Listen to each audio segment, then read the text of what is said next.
Hello, everyone. Good day to you wherever you might be in terms of global time zones. My name is Cameron Petrie, and I'm here to welcome you to the latest installment of the BIPS webinar series, which is running with great regularity. And today we have the great honor of I have the great honor of hosting Professor Eberhard Sauer, who is based in the University of Edinburgh. Eberhard has studied at the University of Tübingen and the University of Oxford, come to the UK, and has extended a period of archaeological research and background in terms of working on the fortification walls on the northern parts of Iran. And those of you who have been paying attention will be more than aware of the scale and importance of Eberhard's contribution, working as part of a leadership group of a very large collaborative team that's been involved with a range of different sorts of excavation, geomorphology, and large-scale remote sensing activities. He's published several books, and today I think we have the honor and the pleasure of hearing him speak about the next installment, under the title Ancient Arms Race, Antiquity's Largest Fortress and Sasanian Military Networks of Northern Iran. But Eberhard, I'd like to welcome you to the seminar and in a sense hand over the floor to you and let you take us away for the next little while. So now, without further ado, I would like to just say thank you very much, Eberhard. I will, in a sense, go on mute and step aside, and please go forward and get yourself ready to share your screen, and please give us a tour of the fortifications of northern Iran. Thank you. Thank you very much indeed, Cameron. Can everybody hear me without difficulty? Thank you very much for the kind introduction, and it's a great pleasure to present some of the very many highlights from our recent work in Iran to the British Institute of Persian Studies, who of course has supported our project ever since its beginning in 2005. And I should point out that this is a lecture that's not just by me, but notably also by my colleague, Dr. Jebrael Nokandeh, the director of the National Museum of Iran, and Hamid Omrani Rekavandi, the director of the Great Gorgon Wall cultural base. But it's only me who will be speaking for about half an hour, and afterwards I would very much welcome to attempt to answer any questions that you may have. You see the covers of the two volumes of this book, the third, which BIPS has kindly published in their series. And of course, those of you who are familiar with our earlier research might be asking themselves, is there really anything new? They've been doing work in Iran for a very long time and have published one big book on this before. Is there anything new to say about the project? Now, I think there's a lot that is new, and in this particular lecture, we'll specifically focus on what will feature in our book, which is our work in northeastern Iran, notably on the Gorgon Wall, which you see here, as well as in Khorasan, work with Maysam Labaf Khaniki, and at Kaliraj, where we excavated with Muhammad Reza Nemati and Mehdi Musawinya. Our large ERC Persian its neighbors project also explored Dariali Fort in Georgia. That's now fully published, so I will not talk about this. As well as the Fulaj Fort in Oman, that I played a very small role in this only. That was mainly done by Seth Priest, Manasseh Al-Javri, and Derek Kennett, and that will also not feature in tonight's lecture. What will feature are also various huge fortifications in the hinterland, some of them of almost 2 square kilometer size. But let us first of all focus specifically on the area that features most prominently in our research project, which is the area of the Gorgon Wall. The Gorgon Wall, which you see here, is the longest fort-lined barrier in the late antique Near East, or indeed all over the late antique Near East or Mediterranean world. And of course, we've known about the Gorgon Wall for a long time, and we've dated it to probably the 5th century in our previous phase of the project, but there's a lot that is new in our more recent project.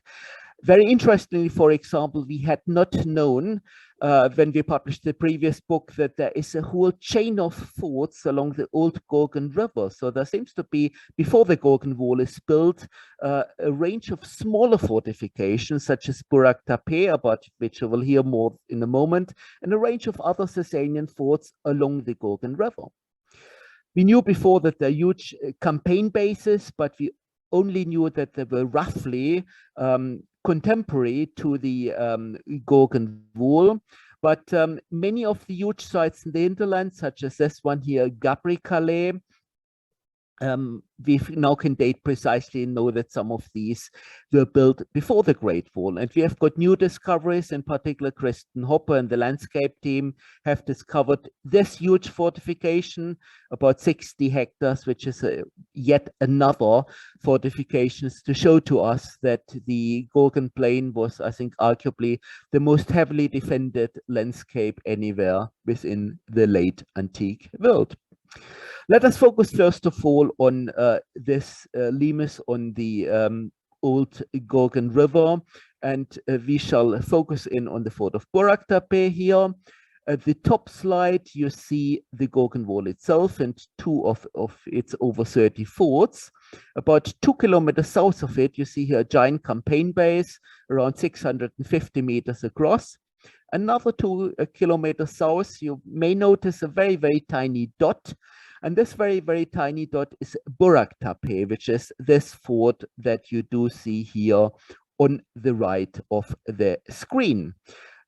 Burak Tepe is sitting right on the now dried up course of the old Gorgon River and probably guarded a river crossing at the time. Now, when we explored it, we succeeded in getting a range of radiocarbon dates, and they, in conjunction with the pottery analysis by Maria Dagmerci and others now suggest very strongly that Burak Tepe is probably just a little earlier than the Gorgon Wall, probably built in the earlier 5th century AD. So you first build a chain of forts, and then only later do you build this massive linear barrier. We carried out a geophysical survey that suggests that it's a fort which differed in architecture from the Gorgon Wall fort. So we have a courtyard. We excavated just a very tiny trench for the purposes of dating evidence. And however, unfortunately, due to extensive rubber tunnels by people who have investigated the site privately before us, the earlier stratigraphy was more disturbed than we would have wished. We nonetheless learned quite a great deal about this fort. So as I've said, it's probably Courtyard Fort, but probably here you just see in dark gray the shaded area. That's the area taken up by accommodation. And you see that's probably about as much in the small Burak Tepe fort as in Gorgon Wall Fort 2, which is one of the smaller forts on the Gorgon Wall, but more than twice the size. So about a very small but very, very heavily defended fort. And you see here in size comparisons with other Sasanian forts, also Courtyard forts, also probably with accommodation on the inside of the walls on the left side, and various late Roman forts, some of them of similar architecture on the right side. So it may have had a similar holding capacity, and our excavations do suggest that later, maybe around the time the Gorgon Wall was built, but we can precision date it, the occupation density of Burak Tepe may have fluctuated massively. So there may have been phases when it was partially or completely abandoned, and other phases when it was again more heavily occupied. But enough about the forts in the hinterland. Let us move on to the Gorgon Wall. And our main investigations focused on two trenches, which were towards the eastern end of the lowland section of the Gorgon Wall. We excavated in Fort 2, and we also carried out a geophysical survey on a section of the Gorgon Wall that had not previously been known, linking Fort 2 with Fort 2A, which is just off the map to the left. And very interestingly, mainly thanks to the leadership of Jebrael Nokandeh, were we able also to excavate this massive bridge on which the Gorgon Wall here is crossing one of its weak points, the river crossing of the Sarisu. This survives to a height of around 7.5 meters. So this makes it the highest preserved section of the Gorgon Wall that we know, and it's not preserved to anywhere near its top, if of course the bridge may not be represented of the height of the wall in the lowland section. So a massive undertaking. And our excavation also established, here you see some of the excavation in progress. And here that's the bridge pier, more heavily robbed on one side of the river and the less heavily robbed pier on the opposite side of the river. And one thing that did become dramatically clear in 2014 is that at this particular point, you actually could also very easily have dammed the river, because by sheer accident, the drainage system for our trenches did become blocked. And just overnight, we had this huge reservoir. And that does help us to explain something that we did find, which is that there are massive deposits, massive alluvial deposits in association with our bridge, probably dating to the 6th century.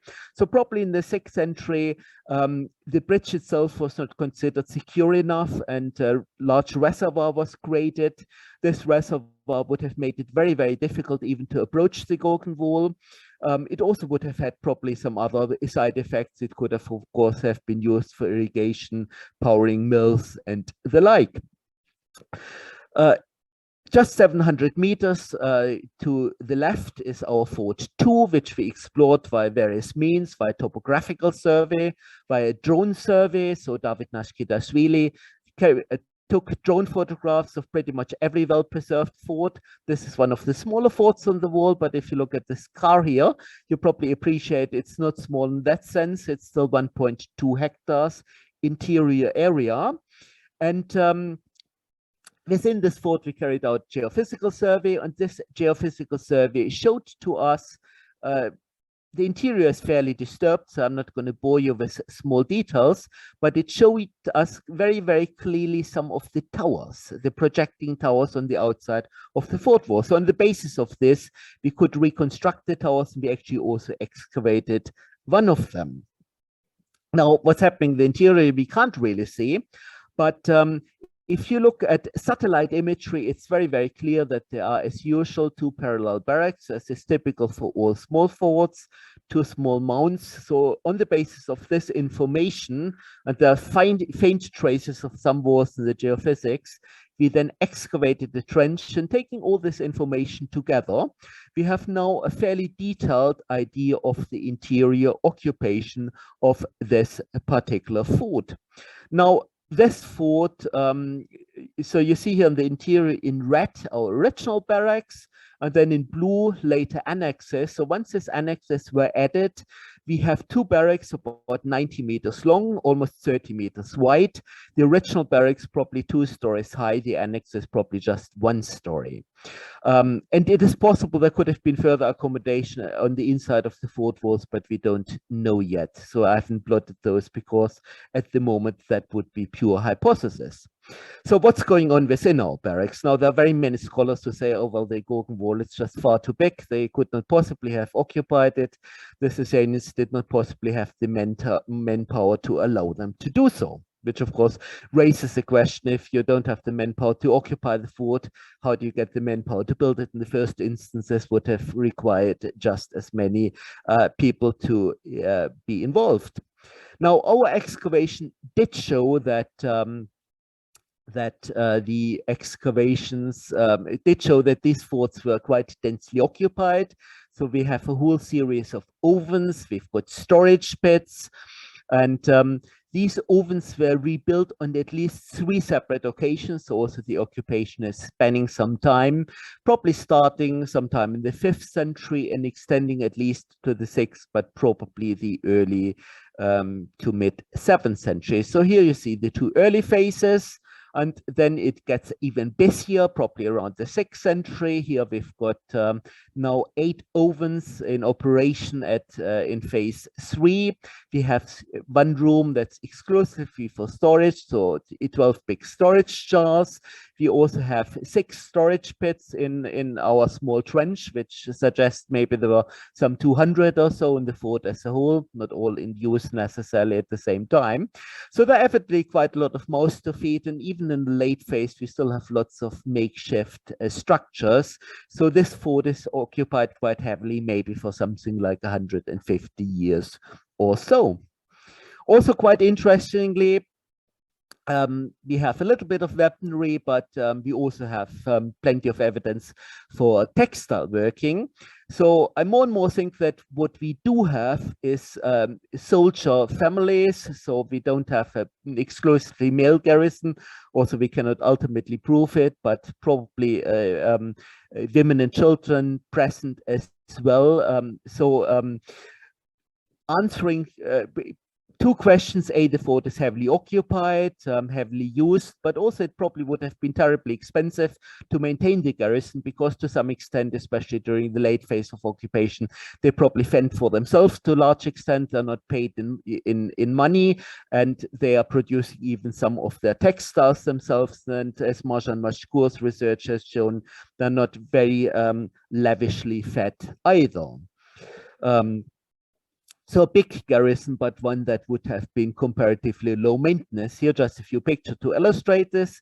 So it's 2 of our Iranian team members here very helpfully are posing for purposes of scale in our largest storage pit, just to give you to show you that this is not a small feature. One of our ovens, almost 1 meter across, which is the typical size, and a whole range of storage jars, all from this one small trench that we've excavated. Now, if you're starting to get bored with forts on the Gorgon Wall, let us move on to sites in the hinterland, where we have even much more massive fortifications. This here is Gabriele, 36 hectares large, defended by some 90 towers, which you still see surviving as ribs in the landscape today.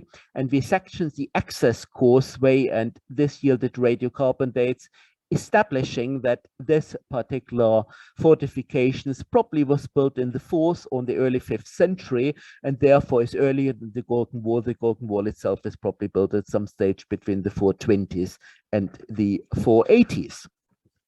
So we've got a much more detailed insight into the chronology of this huge hinterland fortifications. We also were very fortunate in exploring the largest installations of its kind, the largest enclosure of proper military purpose, with no buildings inside. So it wasn't a town as far as we can tell. It's called Kalipolgun Bat Ekavus. And this large fortification yielded from the charcoal buried underneath the wall itself, the wall probably a mere shadow of its former self. We made estimates that it once may have been 10 or 20 meters high. But this charcoal suggests that it was built, that the soil buried it dates to sometime in the 5th, 6th, or very early 7th century, with the highest probability being probably sometime in the 6th century, probably last 3/4 of the 6th century. So this could be not just the largest, but possibly also one of the latest Sasanian fortifications on the Gorgon Wall. Have a look at the ditch, absolutely massive, about 30 meters wide. We didn't reach its bottom, or also we reached the bottom of our trenches was more than 8 meters below the ancient surface, and recut at various stages in the Middle Ages. So still playing a role also in the history of the period of the Caliphate. But if you don't find this impressive in purposes of scale, let us move on to the Tehran plain, where we've got, not coincidentally, I'm sure, in a similar position as the modern capital of Iran, a strategic key position, not far from Ray, we find Kaliraj, and I should here give full credit to Muhammad Reza Nemati, who is a leading scholar who explored this site ever since about 2005, 2006, together with Mehdi Mousavinia. So they are the leading scholars. And we were very fortunate in 2016, we were given permission to join them, and we excavated 2 trenches in one of the gates because we wanted to get precise dating evidence. There's also a preliminary report already in Iran if you want to read more about the site and don't want to wait for another month or so until the book is out. Now, this here is the gate area. This fortress is absolutely massive. It survives to about 50 meters height. Still today, some of those small dots in the entrance areas are the excavators. Very, very impressive fortifications. And our radiocarbon dates indicate that it was built probably around the 1st third of the 5th century, with likely activity of the site dating back to the 4th century AD. Fascinating also is that, these were found, I should say, by Dr. Nemati and written up largely by Professor Carlo Ceretti. There's a collection of ostraca, Sasanian ostraca from the very same gateway. We found none ourselves. They were all found earlier at a higher level by Dr. Nemati. So if you want to find out more about supplies to such a facility, then there will be exciting information for you to read in our forthcoming monograph. But I'm not going to dwell on those right now. But let us briefly move on to a second wall, which is also on the Gorgon plain. This here is the wall of Tamisha, much shorter. It's a mere 12 kilometers, or about 14 if you include the ditch. So this is the western end of the Gorgon Wall as far as we know it. Richard Bates, who joined the project, traced it about 5 kilometers further than we had known in so far, but perhaps even more excitingly, he carried out a sonar survey at the terminal of the Tamisha Wall.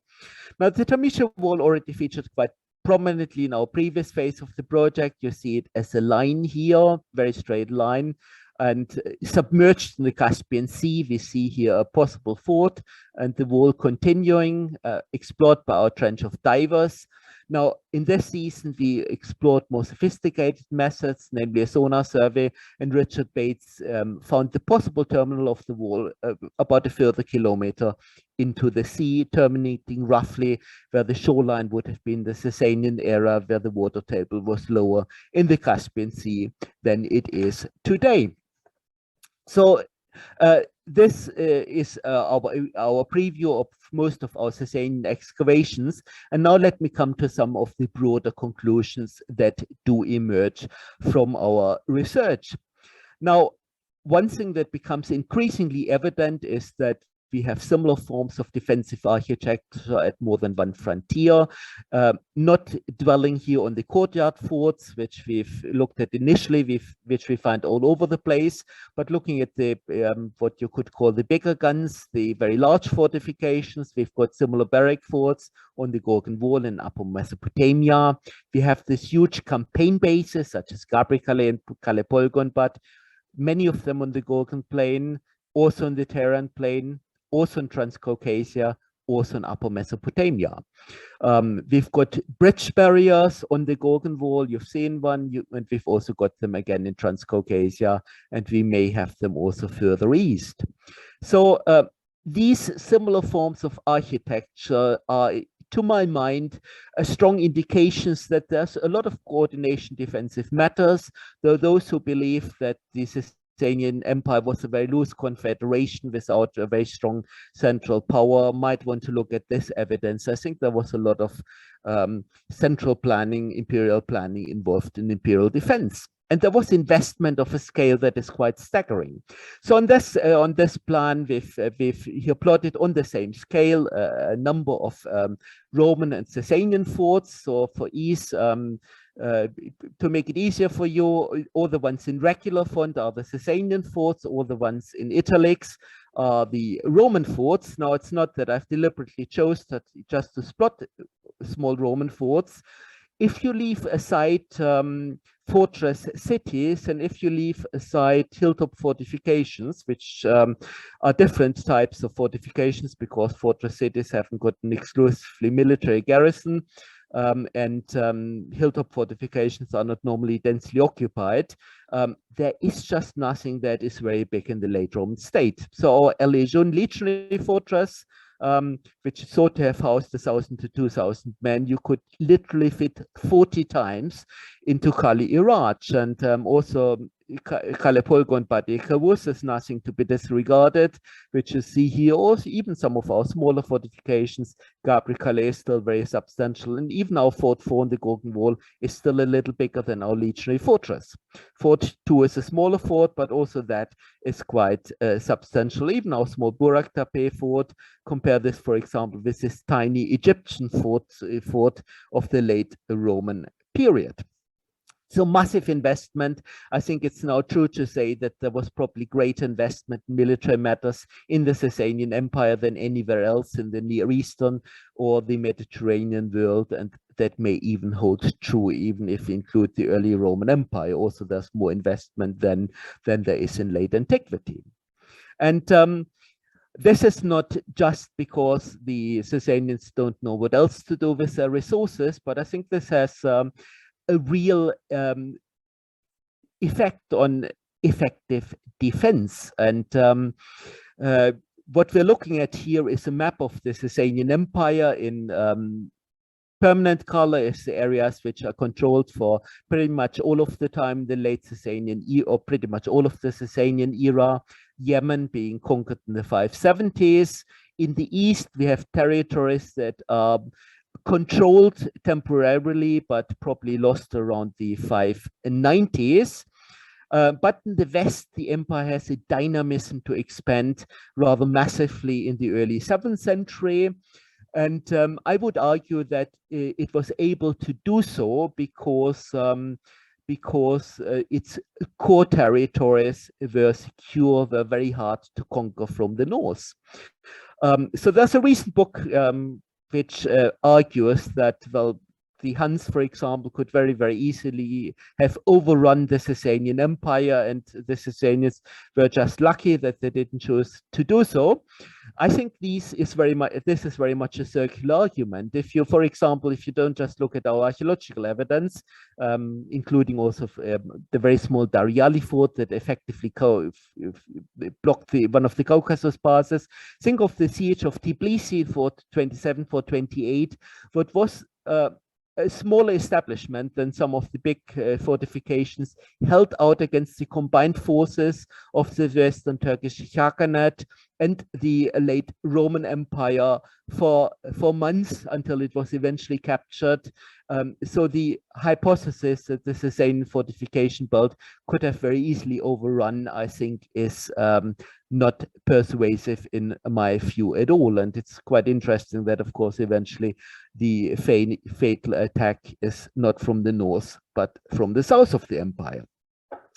But let us move on. I mean, this investment in defenses also allows the emergence of large cities, such as here Dasht-Calais, where we've excavated in the first phase of the project, but extensive geophysical survey detecting inter alia a previously unknown fire temple.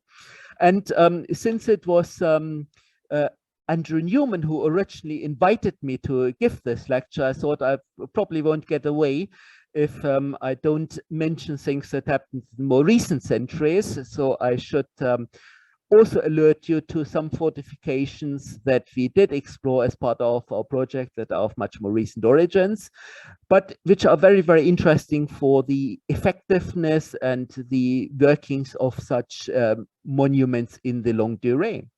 Now, on the left side, you see our colleagues, Badia Shabani, Hamid Omrani, Rekavandi, and our geophysicist, Arman Urshadi, here posing for purposes of scale in front of the Chari Kulbat earthwork. So this is a mere boundary earthwork, probably erected 16th or 17th century. And this particular earthwork, I would argue that there perhaps never would have been a Qajar dynasty ruling over Iran if it hadn't been for this particular earthwork. Because in 1784, the Shah of Iran is sending forces to subdue a renegade province at Asterabad, and Asterabad is besieged, and then the forces of Asterabad reoccupy the Jari-Kulbat. They cut off supplies. Eventually, the besieging army is forced to flee. They're decimated at the Jari-Kulbat earthwork, and then the ruler over Asterabad founds the Qajar dynasty. So if it hadn't been for the Jari-Kulbat earthwork, there never would have been a Qajar dynasty. And I think this is evidence. I mean, those of there are very many scholars who think, oh, well, earthworks are purely symbolic, could not possibly have been defended, have no military purpose, whatever. If in the age of firearms, a mere boundary earthwork is proving decisive, then who can doubt that more elaborate defenses, such as the Gorgon Wall, could have been so too in the age before firearms. And we also explored, together with Maysam Labafghaniki, the Furut Wall, which is in Khorasan and probably dates to the time of Nadir Shah. And also, if you're interested in recent history, so something for everybody's taste in our book, and I can say this, I received no royalties from this book, so I'm providing here entirely objective and unbiased advice that you should buy this book.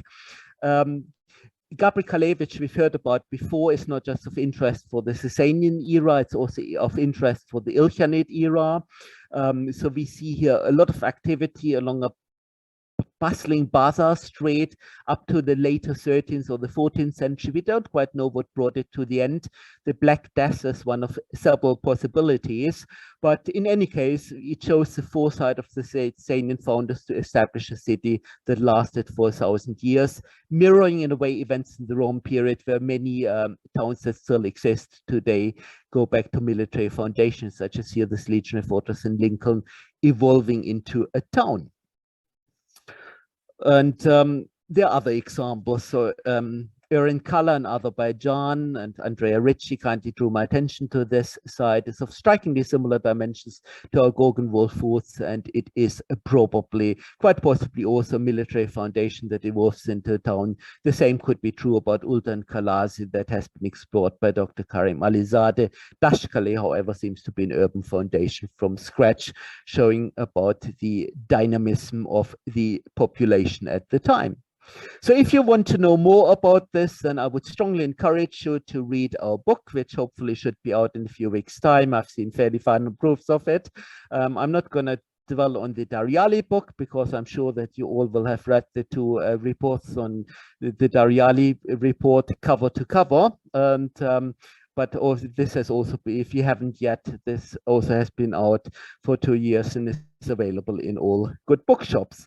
And it just remains to me to thank everybody who has made this possible. And I'm, of course, not going to read out all those names. So thank you very much for all of you, also, especially also the British Institute of Persian Studies for its support ever since the beginning. And I would, our wonderful team, very, very many people involved. So there are more than 100 authors of our book.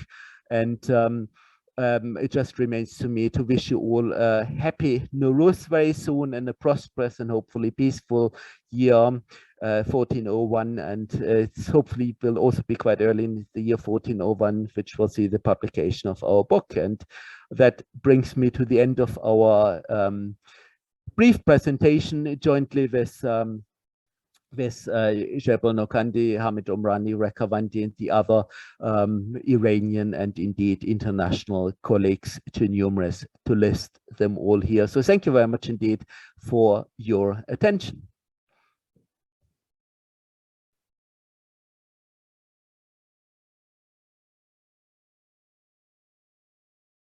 Thank you very much, Eberhard. That was a breathtaking and awe-inspiring overview of an extremely long research project. I've said a version of this before, but I think your work is operating on a scale that leaves most archaeologists sort of dumbstruck, in a sense, of the degree to which you're able to leading with your Iranian collaborators, these vast teams of specialists operating across such a vast area. And I think it's extremely impressive to end up with such a comprehensive overview. And so we've received a question, Eberhard. I'm not sure whether you're looking at the Q&A, but I can be the question asking person and you can answer it. But this is a question from John McGuinness. Okay. Hello, John. Good evening. Thank you for such an amazing presentation. In the slide on textile production, what are the bow tie shaped objects to the right of the loom weights? The bow tie shaped objects, I should confess, I mean, that's the one thing which you probably can shoot me down on. I think that is in a way possibly a little bit of fantasy of my part. It's essentially a stone which has this particular shape, but we're in a stoneless plain, so there are very few stones from our excavations, and it would have made a perfect loom weight in my mind. But it's probably the least secure of our textile producing implements. We've got now, how many do we have? About a dozen spindle wheels, and we've got one sewing needle. So these are without doubt real textile implements. As to whether our strangely shaped stone was a loom weight or something else, that I think is open to debate. Thank you, Eberhard. I think that's a clear answer. Thank you, John, for your question. I had, but please do add questions. If not, I will fill in the gap by asking things myself. I have several questions, one of which relates to something that you raised. Well, I guess an issue that you raised several times. You talked about the fact that the garrison for Fort 2 would have been expensive to maintain. And you also just discussed, well, you made reference to the fact that this, effectively the system that you're in the process of, reconstructing and understanding would have required a major investment. So have you got a bit of an idea in terms of general expense or general cost for what we're talking about? I mean, if you are we able to put any sort of monetary figure on it, or people involved at any one time? Could you give us some numbers? This is that too difficult? I think the very short answer on the cop-out would be too difficult, but I'll try to expand a little on that. Monetary, no, I don't think we can, and I think money didn't really change hands as a result of this. So one of the interesting observations is that neither we nor anybody else, to our knowledge, has ever found a single coin on a fort on the Gorgon Wall. Now, I'm somebody who has excavated Roman forts, and I know that in Roman forts you often find hundreds of coins.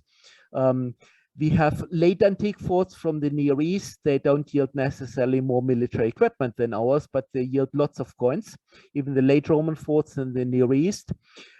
So almost certainly the troop stations there weren't paid in money. Neither can I imagine that the workforce who built the Gorgon Wall was paid in money. So it's essentially, it's a question of resources. It's not that people were paid in order to build the Gorgon Wall. It's that you just need to feed the labor. So it's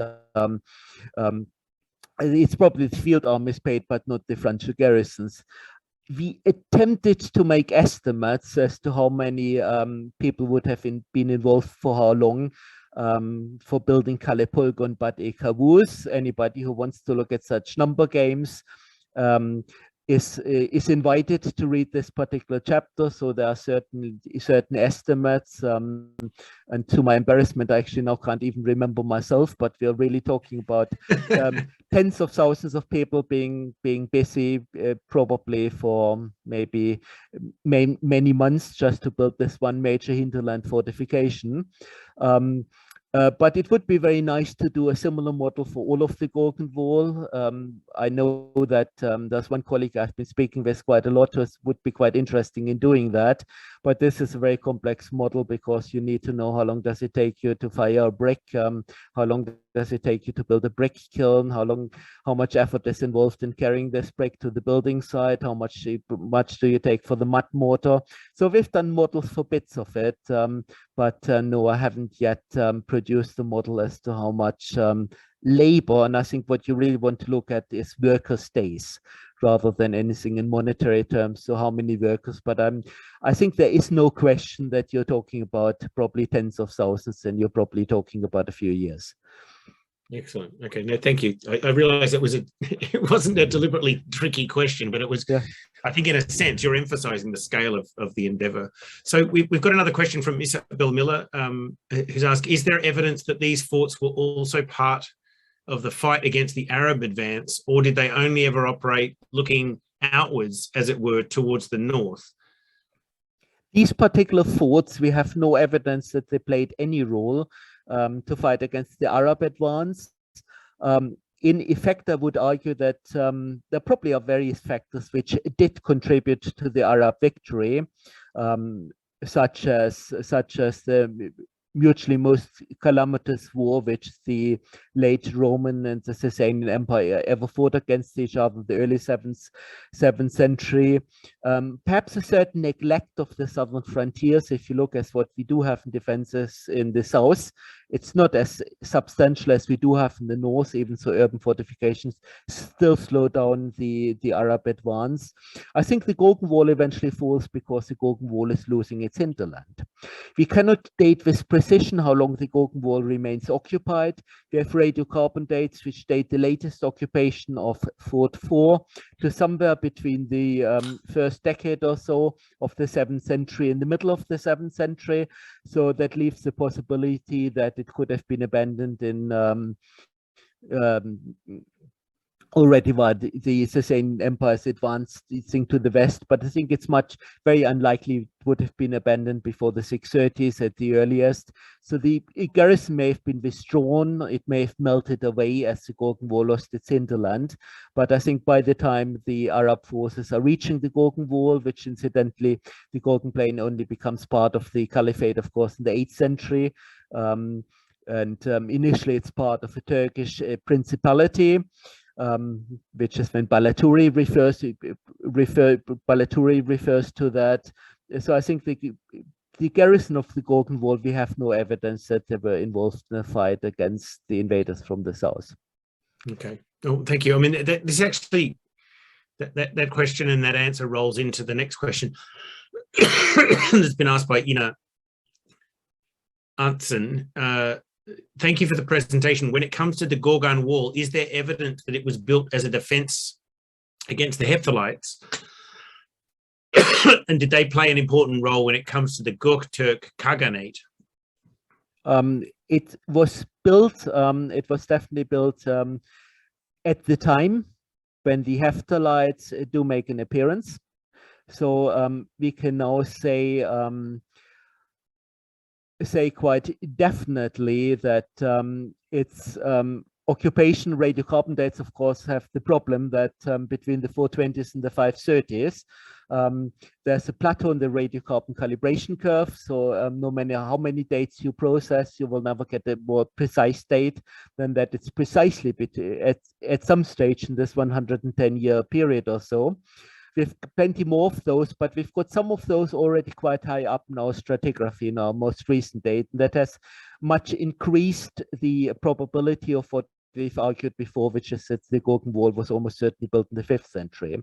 So in any case, it was before the Turkish Khaganate does appear on the scene, but it's still heavily occupied, while the Turkish Khaganate then also forces a formidable opponent. I'm inclined to think that when Tabari, for example, writes that in the 560s, the Turks are unable to make any inroads, that there's probably a significant element of truth in it.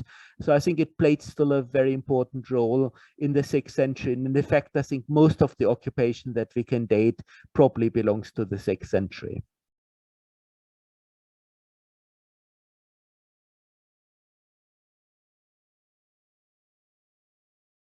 I think you're muted. Thank you. Sorry. I stopped myself coughing and then I stopped myself entirely. So thank you. So there's a follow-up question by Simon Corcoran.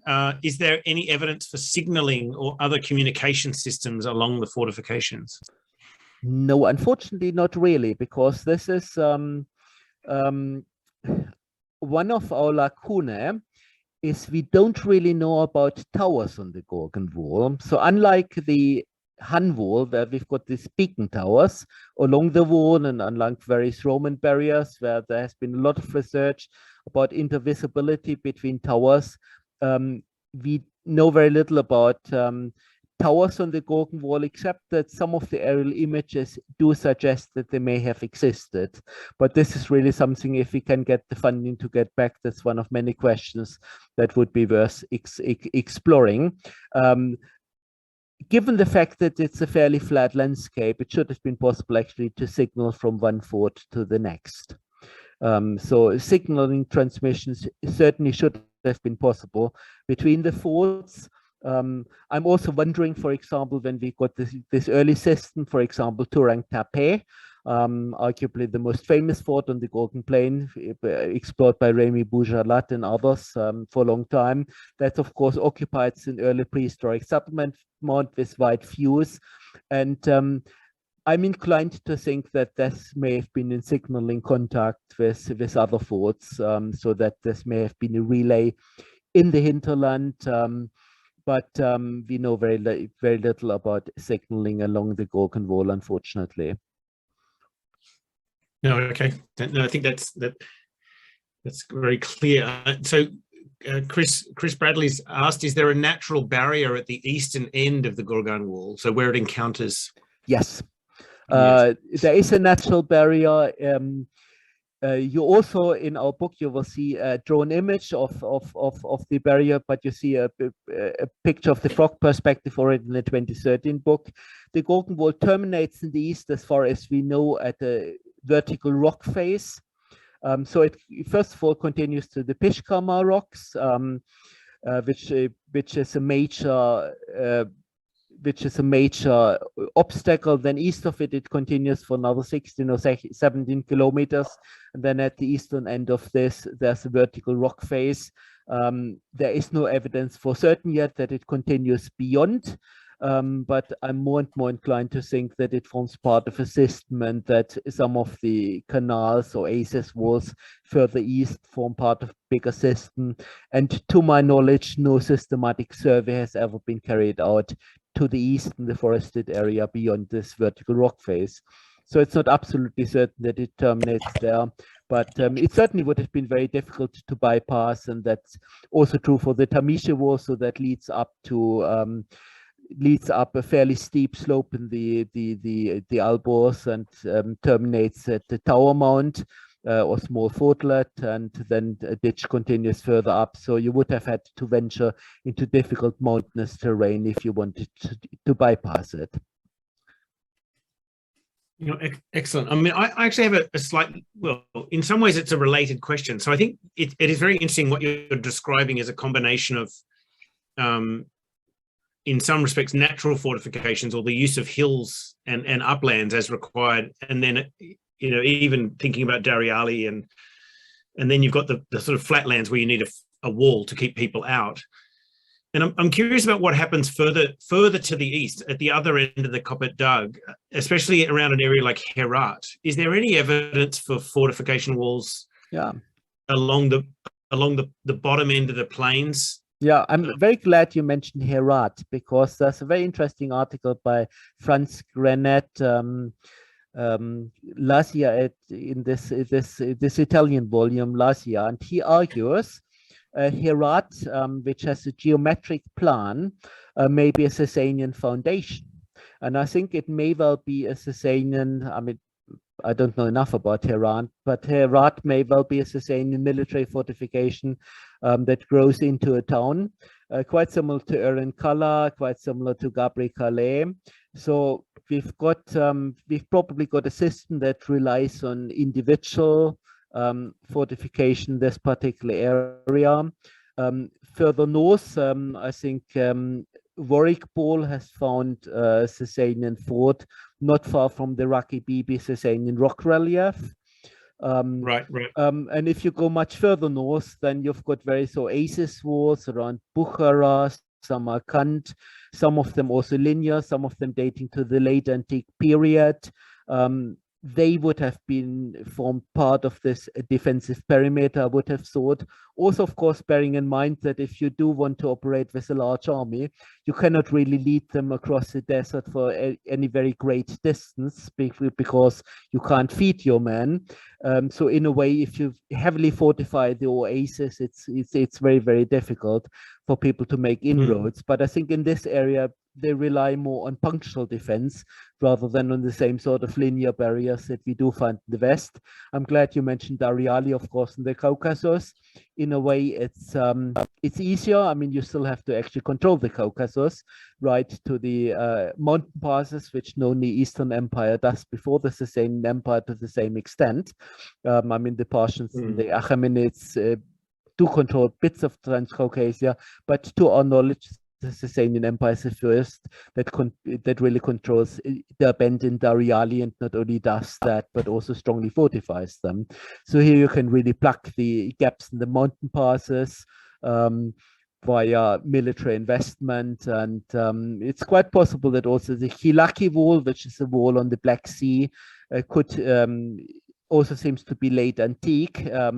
There have been various hypotheses, is it Roman, is it Sasanian, but it is at least possible that it dates to this brief period when also the area of Lazica, which is western Georgia, was under Sasanian control. So at some stage, they may have plugged pretty much every easily accessible route across the Caucasus. So you're probably still, I mean, of course, colleagues will say not incorrectly, you can cross the Caucasus on various mountain passes, but of course you do take, you exhaust your horses, and secondly, of course, you do take a big risk, because if it snows and then you have to make a sudden escape across a mountain pass in snow and ice, maybe you won't survive.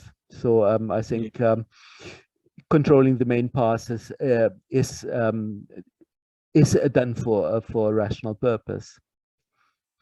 No, I'm always fascinated about these possibilities. I'm interested about Herat. I mean, that's an exciting possibility. So Alistair Northridge is pushing us in different directions, or pushing you in different directions. Okay. So he's asked, the Gorgon Wall seems to be very much more impressive than the remains of the Kandak Shapur on the Euphrates. Yep. And to the west, facing the Arab desert. You didn't mention this wall, but have you thought about that area, that subject? I did indeed think about the Kandak Shapur, and I indeed didn't.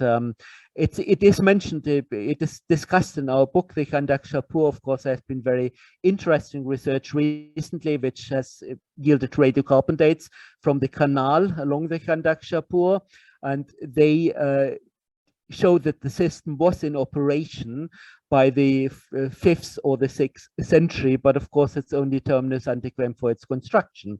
So it's possible that it's a traditional attribution to Shapur II, probably after the time when he is supposed to have led a war in 325 and at the age of just 16. So it could date to the 4th century, we cannot prove it. The Kandak Shapur, of course, in a way is a different type of barrier. It's a canal. In a way, it's quite similar to a system which the Sasanian army also uses quite successfully when the Roman Emperor Julian embarks on what proves to be a suicide mission in 363, invades Persia.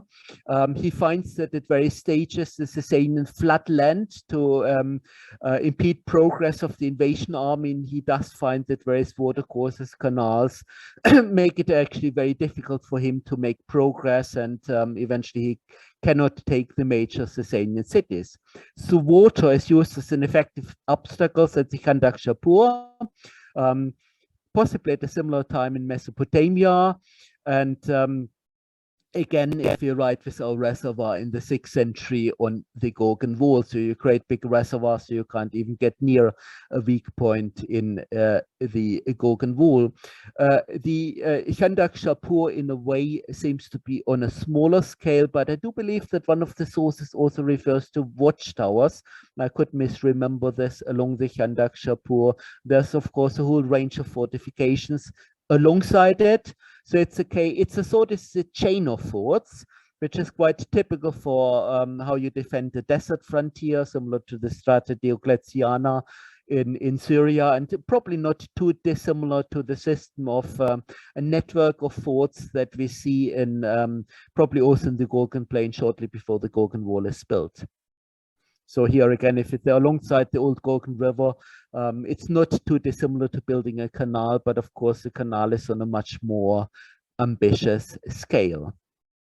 So that's really interesting. So you talked about using water as a defense in Yes. certain contexts. So the next question from Francois Gournay is actually asking a question: why is the Gorgon Wall built on the north side of the Gorgon River rather than on the south side, where it could use the river as part of the fortification? Yeah, that's I think is a quite straightforward one to answer. If you build it on the south side of the Gorgon River, that has a whole series of disadvantages.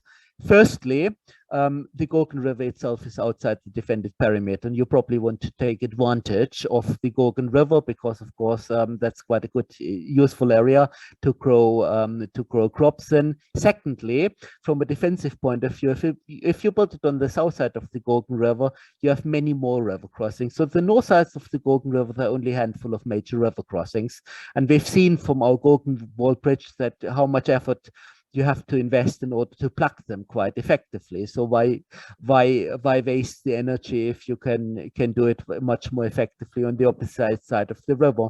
The only one argument really for building it on the south side of the river, it's probably easier to get water to it on the north side, and we didn't really touch upon this in this lecture, but effectively there are massive aqueducts being constructed which cross the Gorgon River valley and which channel water all the way to the Gorgon Wall, because you need flowing water, not just for defensive purposes, but much more fundamentally in order just to have water to produce mud bricks.